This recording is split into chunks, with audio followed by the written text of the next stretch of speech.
I've had some runners come to me that said, yeah, I brought my buddy here. It was one guy in particular. He said, I brought my buddy here and to have him run, but I was going to go and burn the course, because, but then when I was listening to what you said, Sean, I was like, no, I'm going to experience this with him. And then the two of us, we spent most of our time out there helping people on Everest and helping people on different obstacles where it requires help. Like you said, you can't do it by yourself.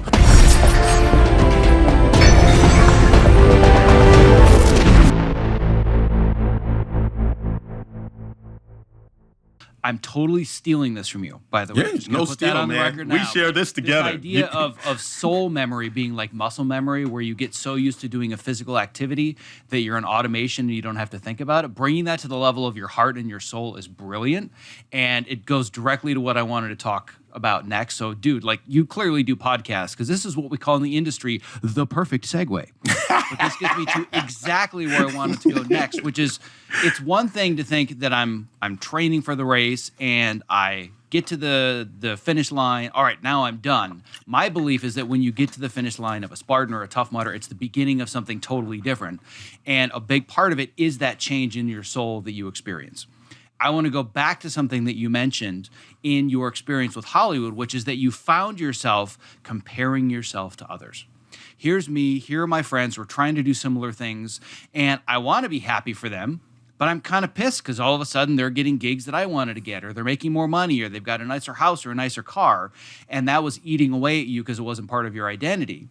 And this idea of, if I can make myself better, it makes everybody better. I mean, that's literally, boom. That's what this logo and this shirt is all about for anybody that's watching. It's the optimized logo that I put on everything. And I remember you asking me on our, Flipping the Microphone podcast where I was on yours, you're like, well, what does that mean? What does the word optimized mean to you? And it's all about, you're going to make your own line longer rather than thinking, how do I shorten everybody else's? Like, how can I hamstring those around me such that I'm the successful one? As opposed to, if I just focus on myself and make me better, it makes everybody around me better. And that is what I think is probably the most instrumental thing specifically about Tough Mudder that's unique versus any other race out there. It's specifically designed, not the entire race, but it's designed at points where you literally can't do it by yourself. The only way you can get through obstacles is when other people help you through, and you either have to create a human pyramid, or you've got 3 people that have to turn this block and you're stuck under the block, and you have to, it's these little kind of mind games and all these different things that are constructed such that it doesn't matter how strong you are, it doesn't matter how fast you are, it doesn't matter if you are number 1 on the Spartan circuit, you cannot get through an obstacle without other people. And that to me is tapping into the soul, because once you've done that on the course, you're like, why am I not doing that every day? Why am I not just walking up and trying to help somebody with something rather than being so focused on my needs and my path and my trajectory? That completely rewired my brain, just that one experience. So talk to me about the camaraderie specifically of the Tough Mudder and how it's designed to force you out of your comfort zone, specifically if you're an introvert like me, where you're like, I kind of have to interact with people and help them, and they help me. And, I might introduce myself to somebody, and 30 seconds later, my hand is up their ass, pushing them over a wall. Like, I love that camaraderie aspect of the race. So talk to me more about that. That's funny. Your hand is up their ass. There was a oh shoot, I hate that I can't remember his name, but he was an MC. He was the first MC in Europe, and he used to do a joke about that. You're helping somebody up, your hand's up their ass, and then later on you discover your watch is gone, So, but yeah, one of the things early on that I loved about Tough Mudder, and this is my opinion, was the Coca-Cola, the Nike, the whoever is number 1 in their industry of creating those obstacles that were just so engineered, not just to hurt you, not to be impossible, but to also make you think and make you, again, become a part of a team. They had a lot of obstacles like that. And they were great at that. And then I see them with Savage and a few other of the companies that are out there now that are doing great work and doing great stuff. So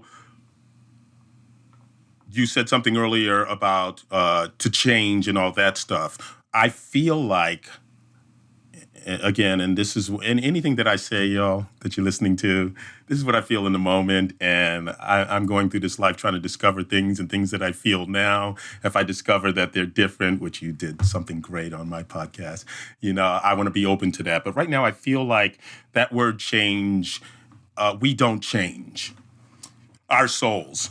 I feel like our life, our souls, when you're talking about that, they're infinite, and it's more about expanding. And in expansion, it goes every way. So you're not changing as a part of, then that's not a part of you anymore, or you don't do that any. No, that's always been a part of you. It'll always be a part of you.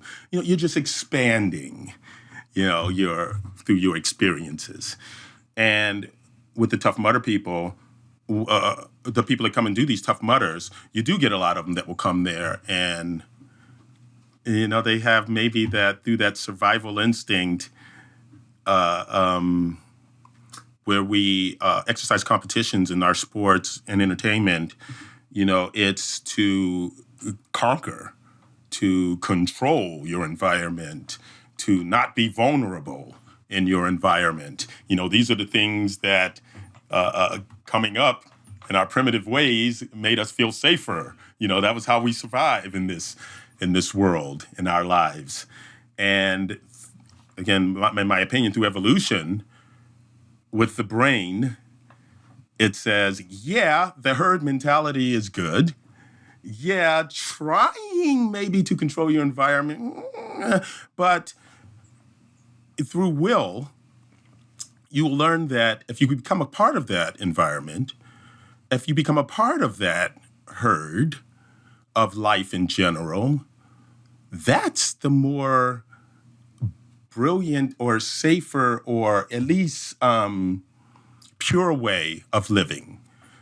Safer, I don't know, because then, you could die doing some what we call crazy things out there. But man, did you live in that little time that you lived, as much as anybody has ever lived on this planet.